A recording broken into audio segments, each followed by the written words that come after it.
Hello, everyone. It's great to be using the Zoom app in our Tasty Taj Talks group. First Zoom call.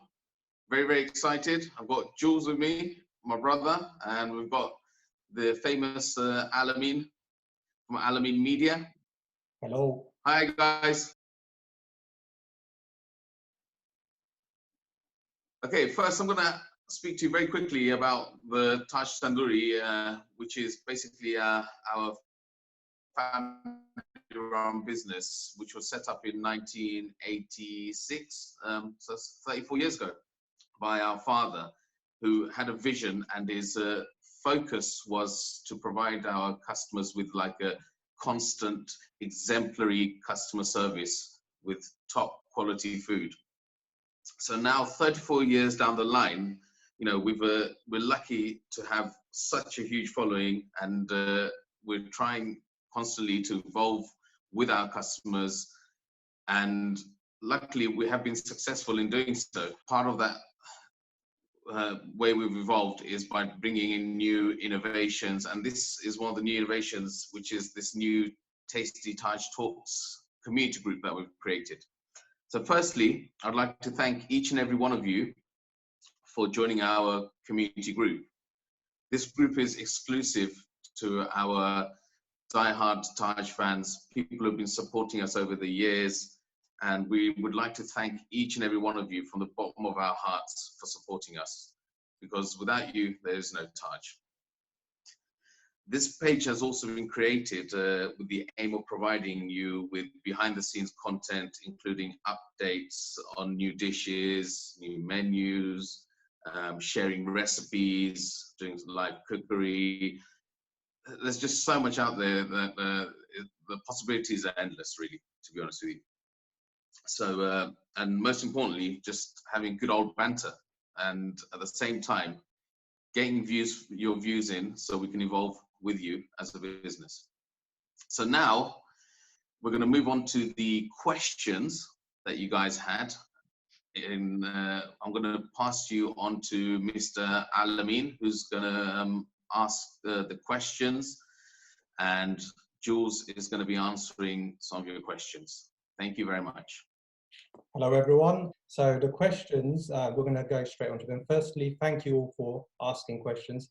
There's some very good and interesting questions, and I'm sure they will challenge Jules and Saeed. Let's go to the first one. So we've got Rachel Kraut, or Croat, I hope I pronounced it right. How long is it ideal to marinate the different types of meat you cook, please? So I think that's a really good question for Jules. Hi, all. Yeah. With regards to the marination of meats, the lamb and chicken, we have a two-stage marination process. So what we do is, firstly, we just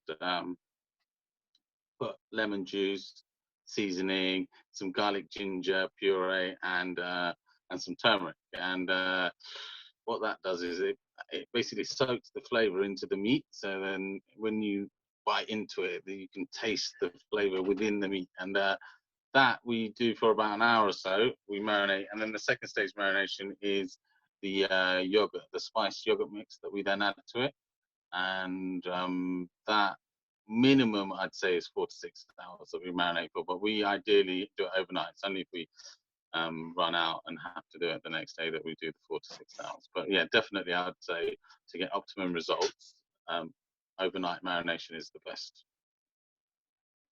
Hope that answers the question, Rachel. Rachel's got another one, so we'll stick with Rachel for this one. Which type of rice do you cook with, and how do you prepare it to make such lovely things like mushroom rice and biryani? Okay, so rice, there's loads of different methods, but I mean, the actual brand that we use is VT Extra Long Premium Basmati rice. I think you can actually get it in most supermarkets like Asda, Tesco's. I think they sell it in like kilo, 2 kilo, 5 kilo bags. But yeah, we've gone through a lot of basmati rice and found that to work the best for both the pilau rice and for the biryanis. And like I said, there's lots of different ways I think you can cook rice.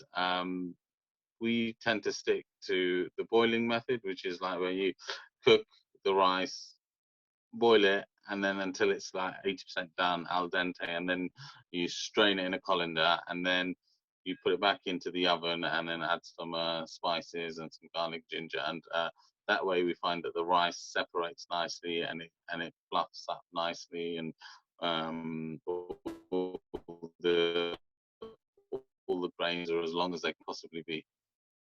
Excellent, thank you. Let's bring Saeed in for this question, and we'll come back to Jules as well. What is your favorite recipe to cook for your family? Okay, thanks for the question. I think it was Claire who asked that question, wasn't it? Claire Tolentino. Claire Tolentino, perfect. Hi, Claire. Really cool question.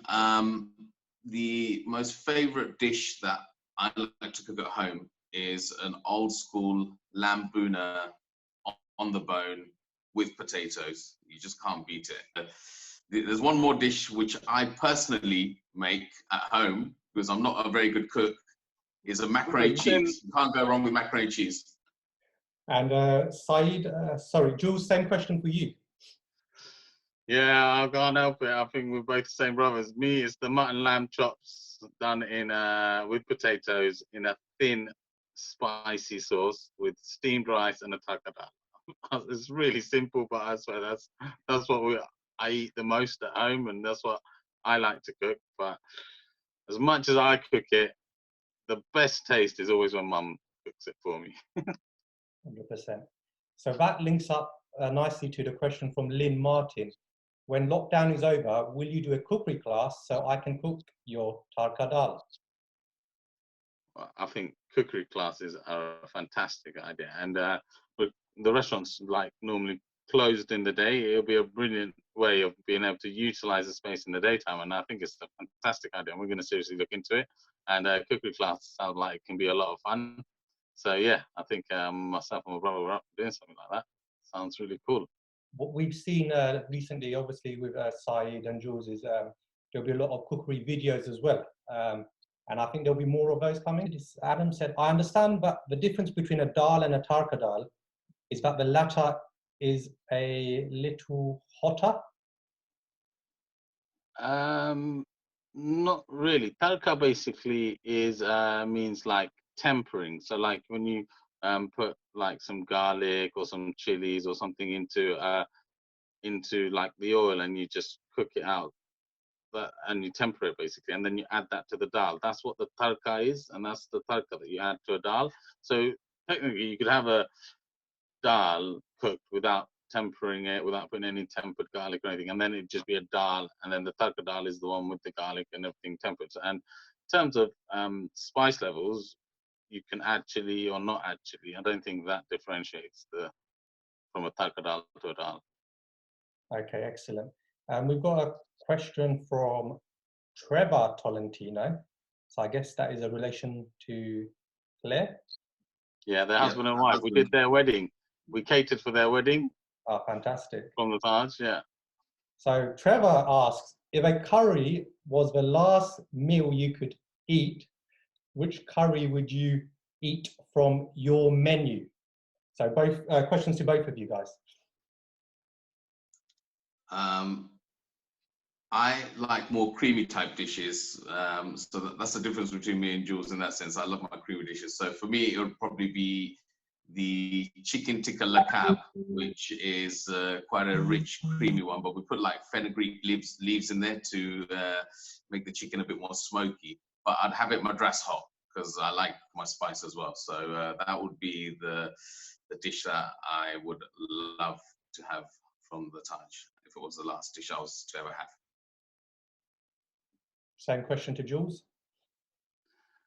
Yeah, for me, I think it would have to be jalfrezi, chicken jalfrezi with the steamed rice. If it was from my menu, I know there's lots of different dishes, lots of regional ones, there's lots of fusion, but the jalfrezi, I think I kind of grew up on it. And if there's one dish I'm not gonna have for the last time, it's got to be my jalfrezi. Excellent. So I've left a really interesting question from Adam Edwards. So he's talking about Netflix. He's seen some movies about the curry scene in America, and he's asked, my question are, Buzz, where do you see the UK curry scene heading? Are audiences being more or less adventurous? How do regional styles influence your menu? Yeah. So basically, you know, my brother and myself as well, both of us, we kind of have grown up in an Indian restaurant, like, but we were both born and we lived above a curry house. It's the Curry Queen on Mill Road. My father opened it, and you know, we've been growing up around curry our whole lives, and we've seen um, how the British palate has actually evolved over 4 decades. We're both like in our 40s, just. So yeah, over the last 4 decades, we've seen how that's evolved, and I think definitely with so many different cuisines, it's just normal part of everyday life in the UK. I think like people are definitely quite adventurous. They're willing to try lots of new and different things. And I think with the Indian restaurants, the UK curry scene, we've moved on from the traditional classics. I mean, they're all lovely and they're very nice, but they become quite a commodity. And you know, it's just like every Indian restaurant will have a korma, jalfrezi, and there's not really much difference in them. But moving forward, I think like for the UK curry scene, the way that I think that our restaurants are going to be successful is, I think, if we try and be more authentic and more innovative in the way we approach everything. I mean, not necessarily just the food, but also the experience that you have, the presentation of the food, the atmosphere that you create, in all those senses. If we can have that authenticity and some innovation, I think that would definitely help restaurants thrive. And I think that's where the UK curry scene is definitely heading. And with ourselves as well, our menu, we've kind of tried to reflect that. I mean, we've got sort of like a street food sort of culture building within our restaurant, but at the same time, we've added a few more regional dishes, and we've been quite innovative in the sense that we've been including a few fusion dishes. Like so, on our menu, you'll see like the classic butter chicken, which is famous everywhere. That's regional. I think Delhi is where it comes from. But at the same time, alongside it, you see one of our creations is a lamb rogan shepherd's pie, which is equally popular. So you know, these are the sort of different things that you can do that kind of differentiates you from becoming a commodity and more of a brand that people like to follow. I'm talking too much. No, excellent answer. Saeed, do you want to have an input where you see the curry scene going in the future? Yeah, I'll be honest with you. I think Jalal's pretty much covered it all. I mean, the curry scene's constantly evolving with the times and the needs of the masses. For example, even things like I think the best example is like veganism. You know, it's a big thing nowadays. You know, and I think more and more restaurants are incorporating it into their menus. And to be fair, you know, it's one of these things where like these things have become more and more normality, and people are becoming more adventurous as well. So to be fair, I think you know, that's the way forward. Evolve your menu, new ideas, and have some originality with like regional dishes as well. And you know, I think Jalal mentioned like the butter chicken, which is a very popular dish as well. And I think more and more people are wanting to try out more authentic dishes nowadays as well, because you know, there's you know, I think people realize that, you know, with Indian food, general Indian cooking is quite a healthy food anyway. So you know, people are getting more and more further away from the sort of acquired taste of like the old school chicken korma, you know, that sort of stuff. So yeah, so that is the way forward, I think. Excellent. I think that rounds up the questions from all the customers and friends in the group, so thank you for that. I think I'll ask a question which probably sums up a lot of the comments we got from the meet and greet section of the group. And people are saying they're missing you, and obviously by missing you, they're wondering when could they expect Taj to be coming back. I don't think you can give a date, but maybe an idea. What's the plans, guys? I think we've decided, I think something along probably like towards the end of this month, I think we're looking at opening up, maybe a limited menu, takeaway, deliveries. I think that's the plan, just to open it like this. But again, I think it all depends on the development with this COVID-19 and see how that's going. So, you know, for us, it's quite a big risk as well. We have some elderly family members that are high risk, and for that reason, we couldn't risk being open and being in contact with a number of people while we were still with our family members and putting them at higher risk. So that's why we had to close. We had no choice really. But I think hopefully by the end of this month, if things calm down and get better, then yeah, we're going to open up at least a takeaway with a limited menu and take it from there. Excellent, thank you. And then just to round things up, I'll just go through, let's go through the meet and greet section, because there's a lot of messages, like 60, 70 messages in there. Dean Lomax, wishing you all the best, and he said happy Ramadan to you guys. Yeah, Dean, you're a legend. Hi, Dean. Boys. M and Dave are missing you guys. Hope all is well. We've got Sarah and Stephen Cookman.